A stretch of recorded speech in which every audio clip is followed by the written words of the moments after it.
Hello and welcome to all my dear students. कैसे हो आप सब? ठीक ठाक? डियर स्टूडेंट्स, ये आपका हेलो एल्केन एंड हेलोइडिन का लेक्चर नंबर 6 है, जिसमें हम डिस्कस करने वाले हैं कार्बन और हेलोजन बॉन्ड की नेचर के। जैसे कि हमारा चैप्टर क्या है, हेलो एल्केन ना। तो हेलो एल्केन में क्या है, एक हेलोजन है, एक आपके पास एल्केन्स है। एल्केन में क्या है, आपके पास कार्बन है, और हेलोजन तो आप समझ ही रहे हो। तो कार्बन और हाइड्रोजन बॉन्ड की क्या नेचर होती है, इस पे चर्चा करते हैं। हम लोग पिछले लेक्चर में, लेक्चर नंबर 5 में हम लोग डिस्कस किए थे इलेक्ट्रोफाइल न्यूक्लियोफाइल के बारे में, काफ़ी अच्छे से चर्चा किए हुए थे। ठीक है, यदि आप उसको नहीं देखे उस वीडियो को तो जाओ इस चैनल के प्लेलिस्ट में, वहाँ पर आपको मिल जाएगा। तो आइए डिस्कस करते हैं हम लोग अपना अगला लेक्चर नंबर 6, जिसमें हम पढ़ने वाले हैं nature of CX bond. Nature of CX bond, देखिए समझिए बात को। सवाल ये रहा कि CX बॉन्ड का नेचर क्या है। मान लो हम रिएक्शन कराएंगे तो बॉन्ड को तोड़ेंगे, बॉन्ड को बनाएंगे, तो किस तरह से बॉन्ड को तोड़ेंगे, किस तरह से बॉन्ड को बनाएंगे, उससे पहले यदि आप जिस बॉन्ड को हम तोड़ने वाले हैं और जो बॉन्ड हम बनाने वाले हैं, उस बॉन्ड के बारे में थोड़ा सा, उसके नेचर के बारे में यदि पता हो जाए तो कहानी और आसान हो जाएगी। ठीक है, तो आइए देखते हैं क्या नेचर है इसकी। देखिए समझिए बात को। आपको पता है कि जो कार्बन होता है वह टेट्रावैलेंसी को दिखाने के एक कार्बन आपके पास 4 बॉन्ड बनाता है। तो मान लीजिए कि आपके पास C है, यहाँ पे कुछ इस तरह से, यहाँ पे कोई X है, हेलोजन। ठीक है, ध्यान से समझना। पिछले क्लास में एक और बात आपको हम चर्चा किए हुए थे इलेक्ट्रॉन नेगेटिविटी के बारे में, जिसमें आपको हम क्या बताए थे, tendency of attraction of electron, यही बताया था ना। बोलो, tendency of attraction of electron. Dear students, यहाँ पे कार्बन और हेलोजन के बीच में कहानी हुई है। कार्बन का जो आपका हेलोजन है, कार्बन का इलेक्ट्रॉन नेगेटिविटी होता है 2.5, और जो आपका हेलोजन है, इस हेलोजन में फ्लोरीन, क्लोरीन, ब्रोमीन और आयोडीन। समझिएगा बात को। फ्लोरीन का इलेक्ट्रॉन नेगेटिविटी वैल्यू होता है 4.0, क्लोरीन का इलेक्ट्रॉन नेगेटिविटी वैल्यू होता है 3.0, ब्रोमीन का 2.8 और आयोडीन का 2.6। ठीक है, तो आप यहाँ पे देखो कि जो आपके पास कार्बन और हेलोजन के बीच जो बॉन्डिंग है ना, इस कार्बन और हेलोजन के बीच में हेलोजन का जो इलेक्ट्रॉन नेगेटिविटी है वह कार्बन से अधिक ही है। देखो, कार्बन का 2.5 है, फ्लोरीन 4.0, 3.2, 2.8, 2.6। तो सवाल है कि इससे क्या फर्क पड़ेगा। तो देखो, tendency of attraction of electron है ना, यानी कि जिसका इलेक्ट्रॉन नेगेटिविटी ज़्यादा, वह अपने तरफ इलेक्ट्रॉन को अट्रैक्ट करेगा, और अपने तरफ इलेक्ट्रॉन को जब अट्रैक्ट करेगा तो उसके ऊपर कैसा चार्ज, नेगेटिव चार्ज, और जो इलेक्ट्रॉन को दे दिया उसके ऊपर कैसा चार्ज, पॉजिटिव चार्ज। तो डिस्टेंस यहाँ पे कहानी वही होने वाली है। यह कार्बन है या X है, कुछ चेंजिंग नहीं है अभी, लेकिन इसमें थोड़ा सा गौर करो। कार्बन का 2.5, इसमें X जो भी होगा वह इससे अधिक ही होगा। तो X क्या करेगा, यह X इस कार्बन से इलेक्ट्रॉन को खींचेगा, समझना है बात को। और जैसे कार्बन से इलेक्ट्रॉन को खींचेगा तो क्या प्राप्ति होगी, ध्यान दो। तो देखने को ये मिलेगा कि कार्बन ने तो इलेक्ट्रॉन इसको दे दिया तो इस पे प्लस चार्ज, और हेलोजन ने तो, जो आपका X यानी कि हेलोजन ने तो इलेक्ट्रॉन खींच लिया तो इस हेलोजन पे कैसा charge, negative charge. Clear? Distance इसी को पार्शियल पॉजिटिव कह दीजिए, पार्शियल नेगेटिव कह दीजिए, कोई दिक्कत नहीं है, हालांकि कोई परेशानी नहीं है। ठीक है, चलिए क्लियर कंसेप्ट। पॉजिटिव नेगेटिव, यह सोचो, ये जो आपका पॉजिटिव है, कहीं ना कहीं देखियो, समझे बात को, ये जो आपका पॉजिटिव दिख रहा है ना, कहीं ना कहीं यह इलेक्ट्रोफाइल का काम करेगा, E+, और जो आपका नेगेटिव दिख रहा है कहीं ना कहीं यह न्यूक्लियोफाइल का काम करेगा। बोलो, कोई परेशानी? प्लस वाला आपके पास इलेक्ट्रोफाइल और जो नेगेटिव वाला है वो आपके पास न्यूक्लियोफाइल। यही इस कार्बन और हेलोजन बॉन्ड की नेचर है कि कार्बन और हेलोजन बॉन्ड में हेलोजन वाला जो वो इलेक्ट्रोनेगेटिविटी का काम, वो उसका इलेक्ट्रोनेगेटिविटी हाई होती है, उस पर नेगेटिव चार्ज यानी कि न्यूक्लियोफाइल जैसा वर्क कर सकता है, और कार्बन कैसा, इलेक्ट्रोफाइल का वर्क कर सकता है। Clear concept? इस बात को ध्यान में लेकर जाऊँगा, ठीक है। चलिए थोड़ा सा इसमें और आगे बढ़ते हैं। यानी कि सिंपल हम कहना चाहें, देखो सिंपल यदि हम कहना चाहें कि यहाँ पे यदि हम CH3 को रख लें और यहाँ पे यदि आपके पास X रख लें, तो यह ब्रेक, इसको यदि आप तोड़ोगे तो सिंपल X पे आपके पास पार्शियल नेगेटिव और यहाँ भी आपके पास पार्शियल पॉजिटिव। Clear concept? यानी कि सिंपल लिखो तो कोई ना कोई एल्काइल ग्रुप, मान लो कि यहाँ पे एल्काइल ग्रुप कोई R है, यहाँ पे कोई हेलोजन है X, तो इस एल्काइल पे प्लस चार्ज और हेलोजन पे कैसा चार्ज, नेगेटिव चार्ज, या इलेक्ट्रोफाइल जैसा, और यह आपके पास न्यूक्लियोफाइल जैसा। Clear concept? कोई परेशानी किसी को? अब जरा सोचो, एक हमारे पास टर्म आता है, जैसे कि मान लो कार्बन पे प्लस, ठीक है इलेक्ट्रोफाइल है, लेकिन जब कार्बन पे प्लस आ जाता है ना, उसको एक अलग टर्म देते हैं, जिसको हम बोलते हैं कार्बोकेटाइन। जब भी कार्बन पे प्लस आ जाता है तो उसको हम क्या बोल देते हैं, कार्बोकेटाइन। तो जरा उसकी बात कर लेते हैं। देखिए, क्योंकि हम बात इसी पे करेंगे, ध्यान से समझना, नेचर पे ही आज का लेक्चर बेस्ड है, तो समझो बात को। और इसमें हम और आगे बढ़ने की कोशिश करें, तो आगे बढ़ने से पहले कुछ बात और आपको हम बता देते हैं। देखिए बात ये है, समझिएगा चीज़ों को। जैसे कि यहाँ पे आपके पास अभी लिखे थे ना, ऊपर हो गया ना, थोड़ा सा और नीचे कर लो।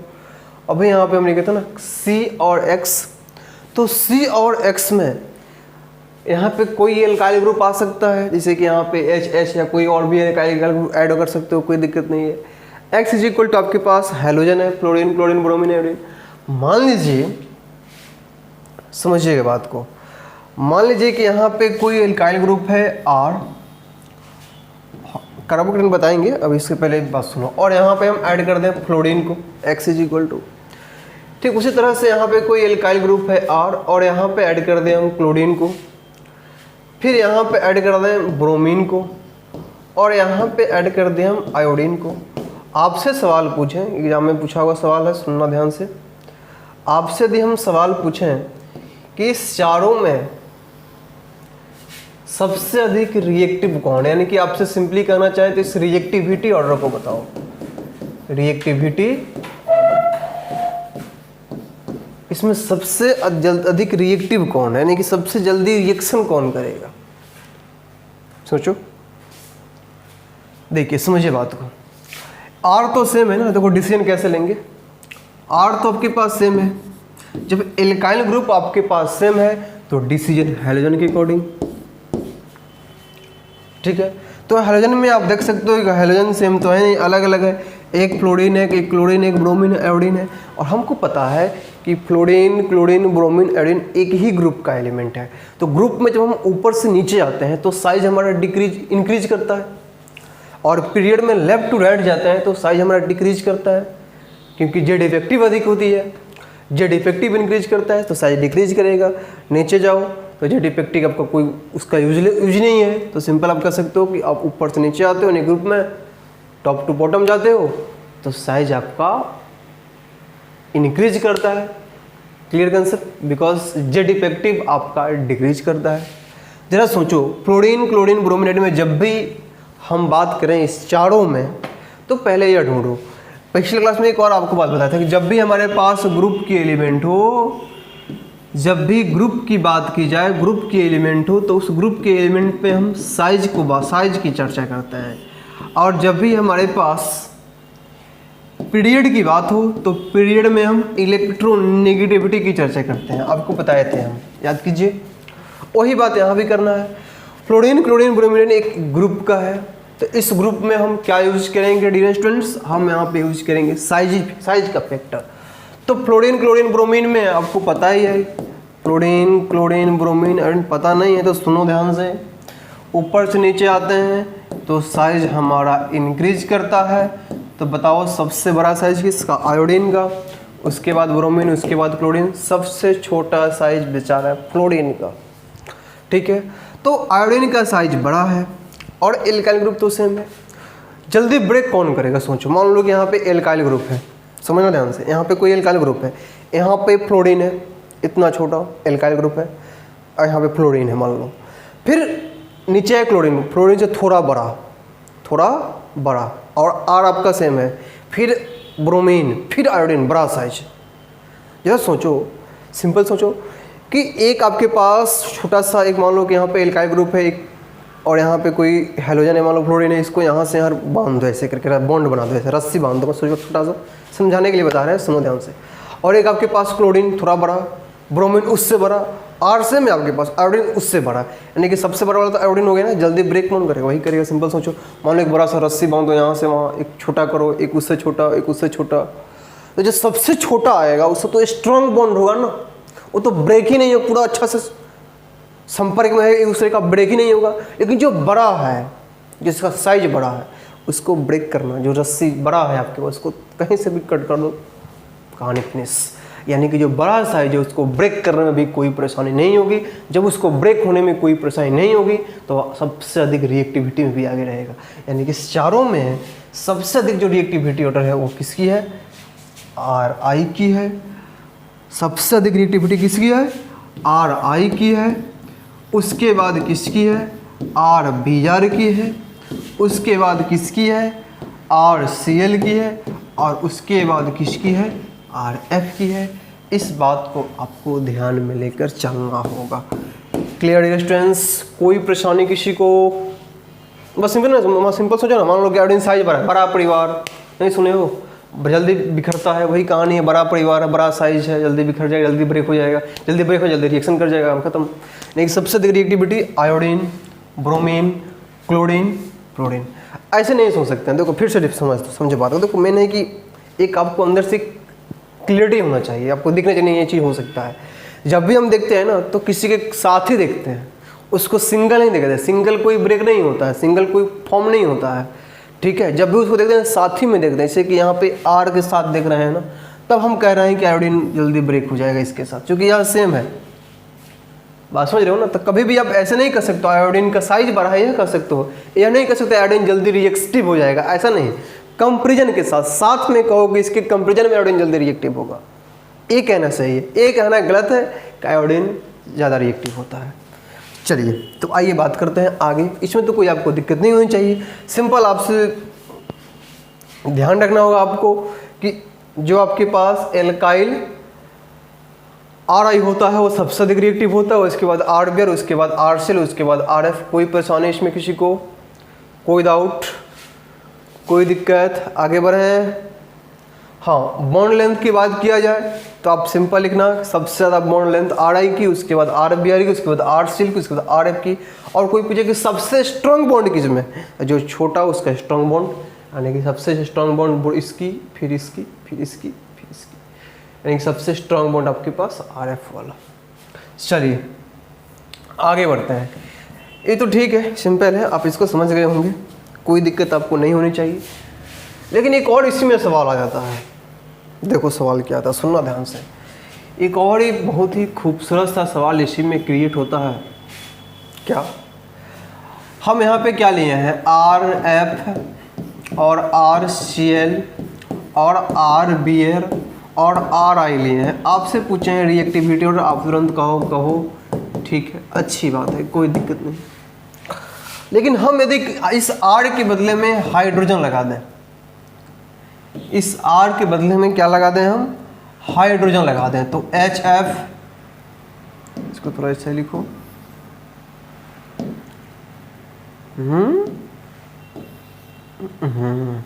देखो HF यहाँ पे लगा दें, HCl यहाँ कह दें आपको HBr और यहाँ लिख दें HI। ठीक है, अब हम आप इसमें पूछें, इसमें देखो यहाँ पे हाइड्रोजन की बात आ गई ना, इसमें हाइड्रोजन सब में कॉमन है, हाइड्रोजन हाइड्रोजन हाइड्रोजन। इसमें आपसे भी हम पूछें कि सबसे अधिक रिएक्टिव कौन है, सबसे अधिक रिएक्टिव कौन है, या एग्जाम में जो आपसे सवाल पूछता है कहता है कि सभी में सबसे अधिक एसिडिटी किसकी है, यानी कि एसिडिटी ऑर्डर, सबसे अच्छा एसिड कौन है और सबसे खराब एसिड कौन है। ठीक है, तो जरा इसको सोचो, कुछ करना नहीं है। अब सवाल रहा है कि कहोगे सर एसिड क्या होता है, तो ये तो बात आपको पता होनी चाहिए जो क्लास 11 पे आपको हम डिस्कस करा चुके हैं कि एसिड क्या होता है। देखो समझो, एक बार रिपीट कर देते हैं चीज़ों को। एसिडिटी से क्या मतलब होता है हमारे पास, एसिड है ना, एसिड क्या होता है, तो वो डिफिनेशन मत लगाना जो आप 9th 10th में पढ़े होइएगा क्या, कि एसिड जो है सो सावर होता है, खट्टा होता है, ठीक है, बेस जो कि टेस्ट में कड़वा होता है, ठीक है, तो वहाँ पे उसकी बात नहीं होगी। बात समझ रहे हो ना। यहाँ पे ठीक है, मान लो कि एग्जाम में आपसे पूछे कि सबसे अधिक एसिडिटी कौन होता है, सबको क्या टेस्ट करके देखोगे कौन सावर है कौन खट्टा है, ऐसे नहीं सोचते हैं। अब आपको थोड़ा सा आपका लेवल बढ़ चुका है तो आपको इसको ऐसे याद रखना होगा कि एसिड वह होता है जो इजली H+ को रिलीज कर दे, जो इजली H+ को क्या कर दे, रिलीज कर दे, वही सबसे अच्छा एसिड। अब ढूंढो कि HF, HCl और HBr, HI में सबसे जल्दी सबसे आसानी से, ठीक है, बिना हेजिटेशन के कौन H+ को रिलीज कर देगा। जो H+ को रिलीज कर देगा आसानी से वो सबसे अच्छा एसिड। ढूंढो जल्दी, कोशिश करो जल्दी से। चलिए देखिए, हो सकता, उम्मीद करते हैं आप लोग कोशिश कर लिए हो और अपने आंसर को अपने मन में छिपाए हुए हो। यहाँ मिलाना क्या सही है क्या गलत है। देखिए हाइड्रोजन तो कुछ करेगा नहीं, चूँकि हाइड्रोजन तो कॉमन है ना सब में। हाँ एक बात अलग है, हाइड्रोजन निकलेगा, ठीक है, आपका बात सही है, हाइड्रोजन निकलेगा, लेकिन हाइड्रोजन तो सब में कॉमन है। बात किस पे होगी, फ्लोरीन, क्लोरीन, ब्रोमीन, आयोडीन। आपको पता है कि आयोडीन का साइज बड़ा होता है, तो साइज बड़ा होगा तो जल्दी H+ को ब्रेक करेगा, जल्दी H+ को ब्रेक करेगा यानी कि जल्दी H+ रिलीज होगा। साइज छोटा है, जल्दी H+ को ब्रेक नहीं करेगा, तो कम H+ बहुत मतलब कि क्या बोले उसको, और अच्छा से करना चाहे तो जल्दी H+ रिलीज होगा नहीं। इट मीन्स कि सबसे अच्छा एसिड आपके पास HI, उसके बाद HBr, उसके बाद HCl और उसके बाद HF। देखो इसको ऐसे भी समझ सकते हो, समझो बात को, इसको देखो समझाने का बहुत सही तरीका है। आप इसको ऐसे समझिए ना, क्यों आप इधर उधर जाते हैं। देखिए इसको ऐसे समझ लीजिए, क्या दिक्कत है। देखिए इसे कि मान लीजिए हम सब में से हाइड्रोजन को निकालते हैं, तो जब फ्लोरीन में से निकालेंगे तो F-, क्लोरीन में से निकालेंगे तो Cl-, ब्रोमीन में से निकालेंगे तो Br-, और आयोडीन में से निकालेंगे तो I-। जिसका कंजुगेट बेस, अब कंजुगेट बेस क्या होता है ये बताना पड़ेगा। एसिड यदि H+ को रिलीज कर दे, H+ को रिलीज करने के बाद जो स्पीशीज बचता है उसी को हम बोलते हैं कंजुगेट बेस। जिसका कंजुगेट बेस स्टेबल है, जिसका कंजुगेट बेस स्टेबल है वह सबसे अच्छा एसिड है, उसका एसिड सबसे अच्छा है। तो fluorine minus bromine minus iodine में देखो तो किसका, ये सब तो मान लो कि इसका आपका सिंपल सोचो, ये आपके पास HF का कंजुगेट बेस है फ्लोरीन माइनस, HCl का कंजुगेट बेस है क्लोरीन माइनस, HBr का कंजुगेट बेस है ब्रोमीन माइनस, और HI का कंजुगेट बेस है आयोडीन माइनस। आपसे हम सवाल क्या पूछे, आपसे सवाल पूछे कि इसमें से स्टेबल कौन है। जरा सोचो, फ्लोरीन का साइज छोटा, उसके ऊपर नेगेटिव, क्लोरीन का साइज थोड़ा उससे बड़ा नेगेटिव, ब्रोमीन उससे बड़ा नेगेटिव, ऑरेंज सबसे बड़ा नेगेटिव। अब बड़ा साइज है तो इलेक्ट्रॉन को भी तो आसानी से अपने साइज में घुमा सकता है ना, यानी कि उसको कोई परेशानी होने वाली नहीं है। लेकिन साइज छोटा है, इलेक्ट्रॉन का बोझ उस पर रख दो, वो अपने आप सहन नहीं कर पाएगा, तुरंत किसी को दे देगा। यानी कि सबसे अच्छा स्टेबल कौन कहलाएगा, आयोडीन। जब सबसे अच्छा सबसे स्टेबल आयोडीन, तो इसका जो एसिड है HI, ये भी तो सबसे अच्छा एसिड होगा ना। यही हो जाएगी सबसे अच्छा एसिड कौन होता है, HI होता है। फिर उसके बाद HBr, उसके बाद HCl, उसके बाद HF। क्लियर। इसमें कोई पूछे कि सबसे स्टेबल कौन है, तो सबसे स्टेबल आयोडीन माइनस, इसलिए तो इसका एसिड स्टेबल है यानी कि मोर एसिडिक है। फिर उसके बाद Br माइनस, उसके बाद क्लोरीन, उसके बाद क्लोरीन माइनस। क्लियर कंसेप्ट, कोई डाउट? बस एक लाइन को याद रखना कि जो आसानी से H+ को रिलीज कर दे वह सबसे अच्छा एसिड। इसको दूसरे तरीके से समझो, जिसका कंजुगेट बेस स्टेबल उसका एसिड, उसका एसिडिटी अधिक, उस एसिड का एसिडिटी अधिक, ऐसे समझ सकते हो। तो ध्यान रखना है चीज़ को। Clear concept. तो हम यहाँ पे क्या समझ लिए, नेचर ऑफ CX बॉन्ड में एल्काइल हैलाइड की रिएक्टिविटी पे चर्चा कर लिए, ठीक है। फिर हम यहाँ पे आपको एक एसिड से रिलेटेड एक क्वेश्चन मान लो इसी में आपसे बेस पूछ दे, तो सबसे अच्छा बेस HF हो गया। चलिए अब ध्यान दीजिए, इसी को आपसे ऐसे भी पूछ सकता है सिंपल ऑब्जेक्टिव टाइप में, 4 ऑप्शन देगा और कहेगा कि ऑर्डर ऑफ एसिडिटी बताइए। लेकिन ऐसे भी पूछ सकता है, मान लो आपसे कई बार पूछा हुआ भी है, मान लो आपको ऐसे दे दे क्या कि HI is more acidic, HI is more acidic than HF। जानते हो ऐसा सवाल क्यों पूछता है? सुनो ध्यान से। वाई ऐसा सवाल इसलिए पूछता है ना, क्योंकि हम लोग क्या सोचते हैं, सुनो ध्यान से। ऐसा मतलब कि मैक्सिमम देखो सिंपल है, देखो आपको फंसाने के लिए कुछ भी कर सकता है। देखिए मैक्सिमम कैसे आप लोग सोचोगे कि सर यहाँ पे HI है तो ठीक है आयोडीन, और यहाँ पे फ्लोरीन है तो ठीक है F। तो आप लोग सोचोगे कि सर एक काम कीजिए, इससे निकालिएगा तो आयोडीन पे निगेटिव और इससे निकालिएगा तो फ्लोरीन पे निगेटिव। तो हम लोग कैसे चेक करते हैं, ध्यान दो क्या कि फ्लोरीन आपका इलेक्ट्रोनेगेटिव आइटम है और इलेक्ट्रोनेगेटिव आइटम पे निगेटिव चार्ज स्टेबल, यानी कि सबसे अच्छा एसिड HF, जो कि गलत है। इलेक्ट्रोनेगेटिविटी का फैक्टर कब लगाते हैं? इलेक्ट्रोनेगेटिविटी का फैक्टर हम लोग तभी लगाएंगे जब बात पीरियड की हो, जब बात ग्रुप की हो, तो हमेशा साइज फैक्टर डोमिनेट करता है, उसी के बेसिस पे चलता है। तो आयोडीन और फ्लोरीन दोनों एक ग्रुप का है ना, जब ग्रुप का हो तो हम यहाँ पे इलेक्ट्रोनेगेटिव फैक्टर तो लगाएंगे ही नहीं। जब भी बात करेंगे तब साइज के फैक्टर में बात करेंगे।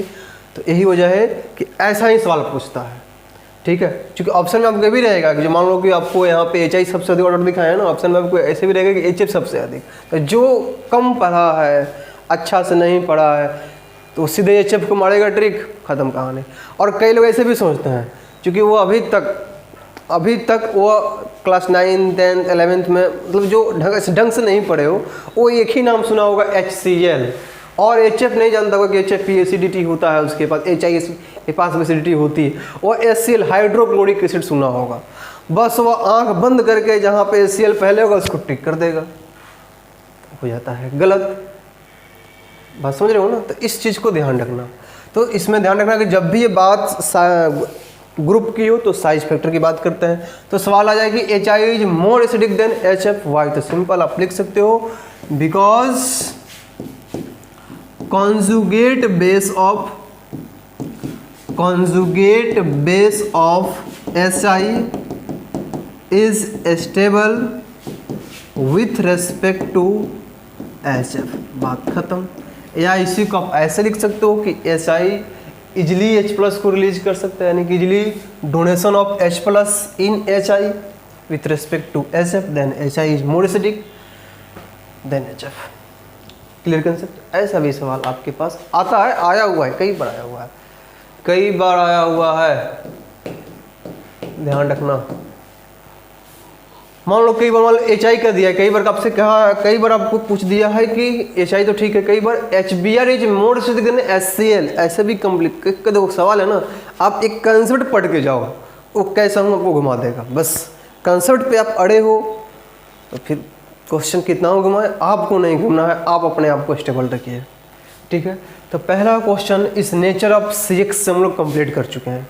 बस इस नेचर ऑफ CX से 2 ही संभावनाएं हैं, एक अभी आपको बताया रिएक्टिविटी और एक आपके पास एसिडिटी। आगे बढ़िए। आगे अभी हम बात अब किए थे कि जब हम रिएक्टिविटी कराते हैं, लिखना चाहते तो लिख लो, कोई दिक्कत नहीं है, लिख लो जल्दी से। चलो वीडियो को पॉज कर दो और लिख लो। चलिए ठीक है, आगे बढ़िए। नेक्स्ट हम बात करते हैं, जैसे कि मान लीजिए कि अभी आपको हम क्या बताए थे, तो अभी आपको हम बताए थे कि हमारे पास यह RX है तो इस पे प्लस और इस पे निगेटिव आता था ड्यू टू इलेक्ट्रोनेगेटिविटी डिफरेंस, या और अच्छा से कहें तो इंडक्टिव इफेक्ट। तो सवाल ये रहा है कि जो R प्लस आएगा ना, कार्बन पे जो प्लस आता है इसका तो इलेक्ट्रोफाइल तो है ही, लेकिन इसका एक स्पेशल नेम होता है, it are called carbocation, it are called carbocation. तो जरा इसकी चर्चा हम लोग कर लेते हैं थोड़ी सी विस्तार में, फिर इसके बाद इस लेक्चर को समाप्त कर देंगे, ठीक है। तो आइए डिस्कस करते हैं कार्बोकेटाइन के बारे में।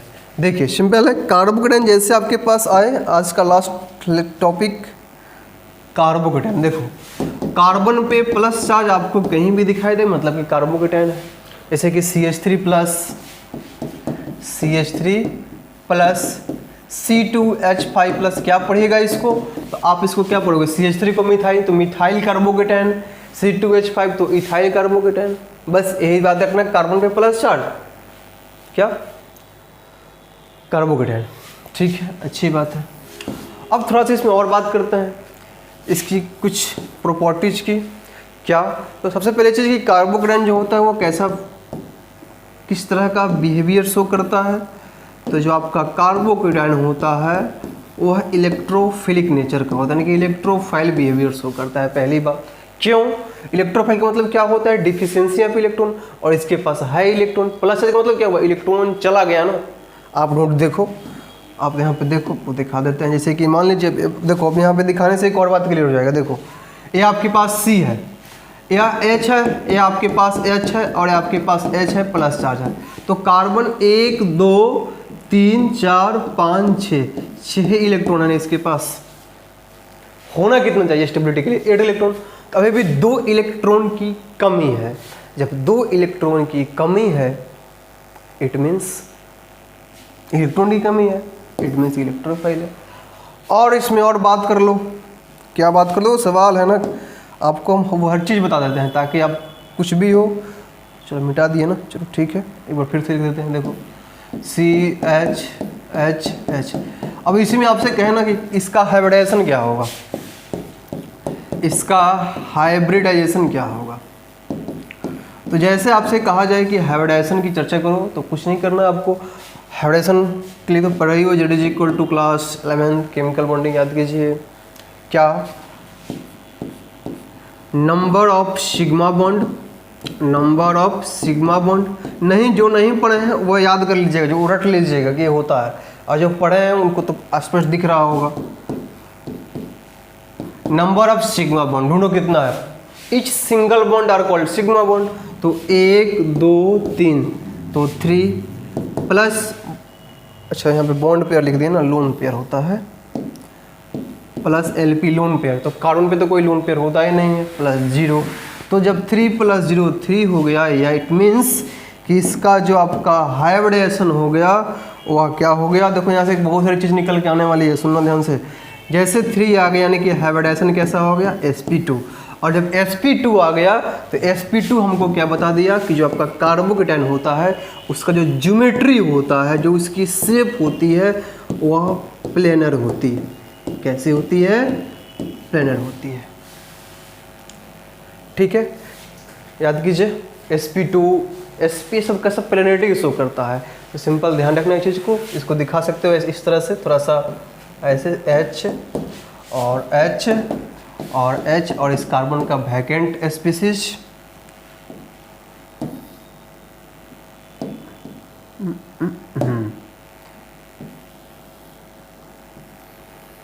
यहाँ पे प्लस चार्ज कर लीजिए, यहाँ आपके पास वैकेंट है, यहाँ पे भी इलेक्ट्रॉन खाली है, इसके पास स्पेस है इलेक्ट्रॉन रखने का, इसके पास भी स्पेस है इलेक्ट्रॉन रखने का। जब अब जो मान लो कि कोई न्यूक्लियोफाइल आ रहा है अटैक करने के लिए, तो इस पे अटैक नहीं करता है प्लस पे, नहीं नहीं नहीं नहीं, ए इलेक्ट्रॉन को इसी वैकेंट में डोनेट करता है। मान लो यहाँ पे OH- आ जाए, Cl- आ जाए, तो ये जो है ना इसी में इलेक्ट्रॉन को डोनेट करता है। जब इस पे इलेक्ट्रॉन को डोनेट करेगा तो प्लस ऑटोमेटिक खत्म हो जाएगा, ठीक है। भले उस बताने के लिए हम आपको बोल देते हैं कि चलो प्लस से ऐड हो गए ताकि आपको क्लियर हो जाए, लेकिन एक्चुअली में ये जो आपका इलेक्ट्रॉन है वो वैकेंट में स्पीसीज में डोनेट करता है, ठीक है।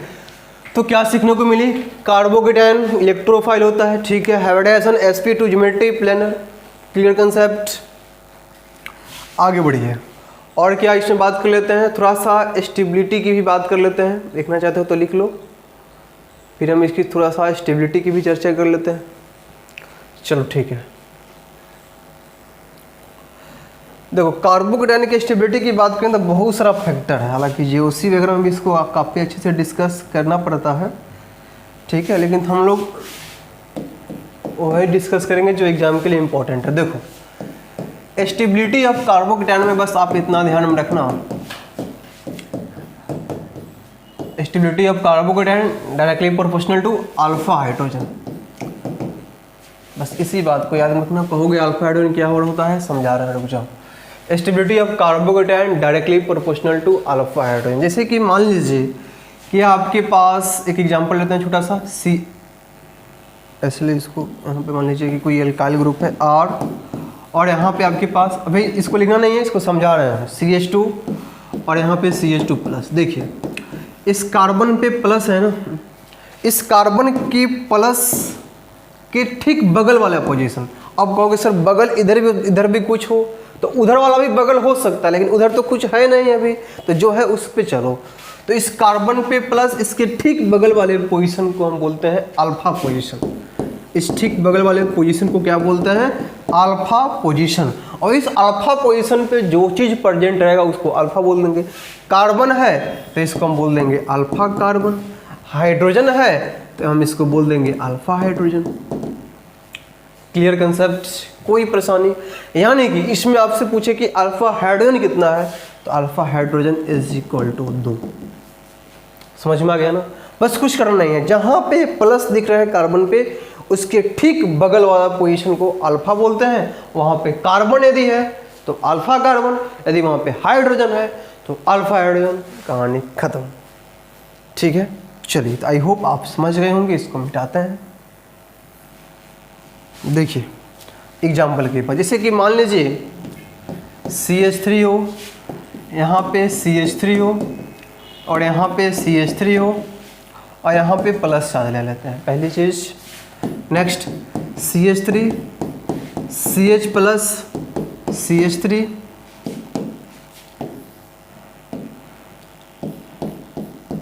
नेक्स्ट CH3 CH2 प्लस और फिर आपके पास CH3 प्लस। देखिए इस कार्बन पे प्लस है, इस कार्बन पे क्या है आपके पास, प्लस है। अब जरा सोचो इस कार्बन की बगल में कितने कार्बन है, एक कार्बन है, दो कार्बन है, तीन कार्बन है।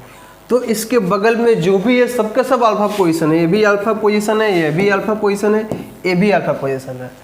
तो जरा सोचो कि अल्फा पोजीशन यानी कि अल्फा कार्बन है, यहाँ पे हाइड्रोजन कितना है, तो 3 3 6 3 9। अब जो भी हाइड्रोजन होगा वो अल्फा हाइड्रोजन हो जाएगा, तो alpha hydrogen is equal to 9। Clear? यहाँ चेक करो, कार्बन पे प्लस, इसके बगल में इधर, इसके बगल में इधर, यानी कि alpha hydrogen is equal to 6। यहाँ आइए, कार्बन पे plus, alpha hydrogen is equal to 3 और यहाँ पे तो CH3 प्लस नहीं, इसमें तो कुछ है ही नहीं, इसको क्या बोलते हैं, लेस कार्बोकेटायन बोल देते हैं, सिंपल।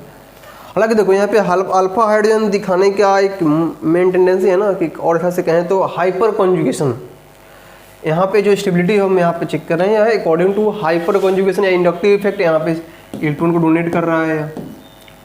ठीक है, या देखो किसी भी कार्बोकेटायन की स्टेबिलिटी के लिए हमारे पास सबसे पहला फैक्टर होता है रेजोनेंस, उसके बाद होता है हाइपर कॉन्जुगेशन, उसके बाद होता है आपके पास इंडक्टिव इफेक्ट, उससे पहले जाओ तो एरोमेटिसिटी। ठीक है, तो चलिए, तो आपसे हम पूछें कि इसमें और इसमें सबसे ज़्यादा स्टेबल कौन सा कार्बोकेटायन, तो आप तुरंत कहोगे अल्फा हाइड्रोजन ढूंढो, 1 2 3 4, 1 2 3, यानी कि सबसे पहले आपके पास या, उसके बाद या, उसके बाद या, उसके बाद। Clear concept? अब देखो समझना बात को, यह कार्बन कितने कार्बन साइड है, 1 2 3, 3 कार्बन साइड है ना, तो इसको हम बोल देते हैं 3 डिग्री कार्बोकेटायन। इसको हम बोलते हैं 2 डिग्री कार्बोकेटायन और इसको हम बोल देते हैं 1 डिग्री कार्बोकेटायन, और इसको कुछ बोलते नहीं है, मिथाइल कार्बोकेटायन है, चूंकि तो किसी कार्बन से अटैच नहीं है ना, तो इसको less primary carbon, less 1 degree carbon कहते हैं। ठीक है, तो ये तो पहला चीज़ हो गई आपके पास सिंपली कि 3 डिग्री कार्बोकेटायन की स्टेबिलिटी सबसे अधिक, उसके बाद 2 डिग्री, उसके बाद 1 डिग्री। क्लियर, कोई परेशानी किसी को? चलिए बहुत बढ़िया।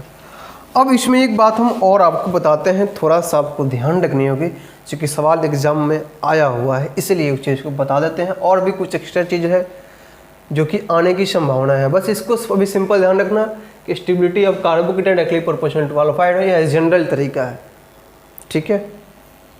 और भी हमको फैक्टर देखना पड़ता है एरोमेटिसिटी वगैरह का, जैसे कि मान लीजिए कुछ और भी हम स्टेबिलिटी का ऑर्डर है जिसको आपको हम लिखवा देते हैं, उसको आपको ध्यान में लेकर चलना होगा। जैसे कि मान लीजिए कि यहाँ पर हमारे पास कोई छोटी रिंग है ऐसे, और यहाँ पे कार्बन है, और यहाँ पे आपके पास इस तरह से, और यहाँ पे आपके पास इस तरह से, थोड़ा सा अच्छा से देखो,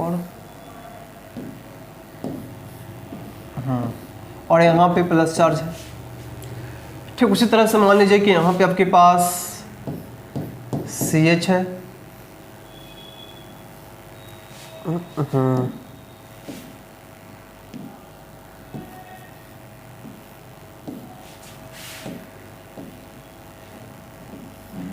इस तरह से यहाँ पे प्लस चार्ज। ठीक उसी तरह से मान लीजिए कि यहाँ पे ऐसे है CH2 और प्लस। तो ध्यान रखना इस तीनों में सबसे अधिक स्टेबिलिटी इसकी होती है, उसके बाद इसकी होती है, उसके बाद इसकी होती है। पहली पॉइंट को याद रखना।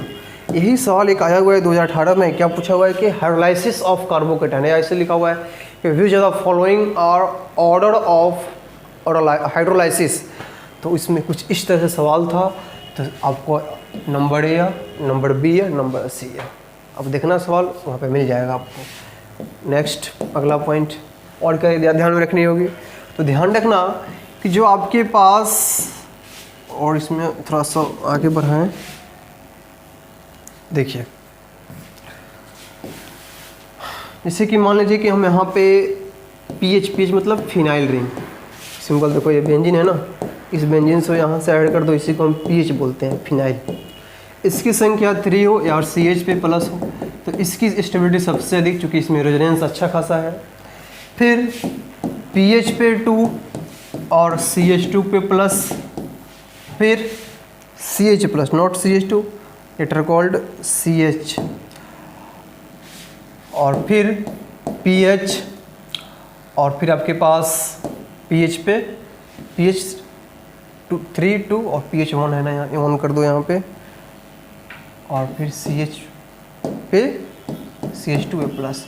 इस तीनों में सबसे अधिक स्टेबिलिटी आपको इसकी होती है। क्यों? क्योंकि इसमें रेजोनेंस काफ़ी ज़्यादा है, रेजोनेंस अधिक है, और रेजोनेंस अधिक होने के कारण इसकी स्टेबिलिटी सबसे अधिक होती है। ठीक है, तो पहली पॉइंट देखो, इसको ध्यान रखना कि इस तीनों में सबसे अधिक स्टेबिलिटी इसकी, उसके बाद इसकी। पर यह ध्यान रखना कि इस तीनों में सबसे अधिक स्टेबिलिटी इसकी, उसके बाद इसकी, उसके बाद इसकी, उसके बाद इसके पहले आपको जस्ट बताए, और यहाँ पे 3 डिग्री 2 डिग्री 1 डिग्री। फिर एक पॉइंट और है, उसको भी ध्यान में लेकर चलना। क्या है देखो, आगे क्वेश्चन कराएंगे, क्योंकि आगे मान लो कि आपको हाइड्रोलाइसिस पे क्वेश्चन कराना है तो इस तरह से सवाल आता है। ठीक है, जैसे कि मान लीजिए कि आपके पास CH3 CH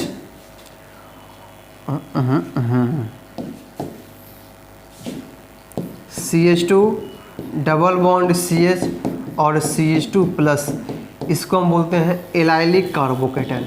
इसको हम क्या बोलते हैं? Allylic carbocation. इसकी स्टेबिलिटी ज़्यादा होती है किससे? विनाइलिक कार्बोकेटायन से। क्यों? तो देखो क्यों होती है, समझो बात को।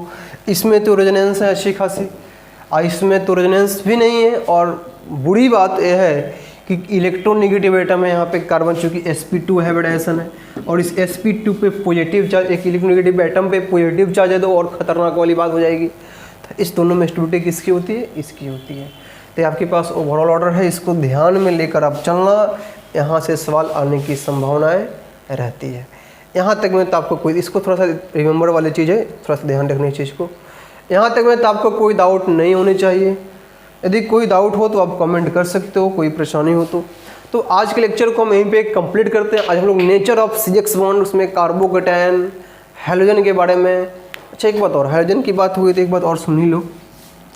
एक बात हमारे पास और आता है लीविंग ग्रुप की टेंडेंसी। लीविंग ग्रुप सुन लो इसको भी। लीविंग ग्रुप, लीविंग ग्रुप का मतलब होता है लिव करने वाला ग्रुप, यानी कि जो इजीली रिमूव हो, जो इजीली क्या हो, रिमूव हो या इजीली लीव हो, एक ही बात है। तो ध्यान रखना कि सबसे अधिक जो लिविंग ग्रुप की टेंडेंसी होती है आयोडीन की होती है, उसके बाद ब्रोमीन की होती है, उसके बाद क्लोरीन की होती है। थोड़ा सा अच्छा से लिखो, तो आप लोग जो है ना क्लोरीन के बदले में ब्रोमीन लिख दोगे और ब्रोमीन के बदले में क्लोरीन लिख दोगे। चलो, तो इसको ध्यान रखना कि सबसे अच्छा जो लिविंग ग्रुप की टेंडेंसी होती है, आगे जब रिएक्शन करेंगे वहाँ बताएंगे आपको, तो याद रखना कि आयोडीन की टेंडेंसी सबसे अधिक, उसके बाद ब्रोमीन की, उसके बाद क्लोरीन की, उसके बाद फ्लोरीन। क्यों? क्योंकि आयोडीन जब निकलता है, लिविंग ग्रुप मतलब जो निकलने के बाद स्टेबिलिटी दिखाए, जो रिएक्शन से निकल जाए उसके बाद वो स्टेबल हो ना, उसी को बोलते हैं कि वो बेस्ट लिविंग ग्रुप है। तो आयोडीन जब निकलता है ना, तो आयोडीन का साइज बढ़ा है, उसमें नेगेटिव चार्ज आसानी से फैल जाएगा, आसानी से स्टेबिलिटी मेंटेन करेगा। तो हम बोलते हैं कि आयोडीन माइनस की जो लिविंग ग्रुप की टेंडेंसी है वह सबसे अधिक, यानी सबसे जल्दी बड़ी होना चाहिए रिएक्शन से। इस बात को ध्यान में लेकर चलना। तो आज के लेक्चर को यहीं पे हम कंप्लीट करते हैं। Thank you for watching. फिर मिलते हैं हम लोग अगले लेक्चर में।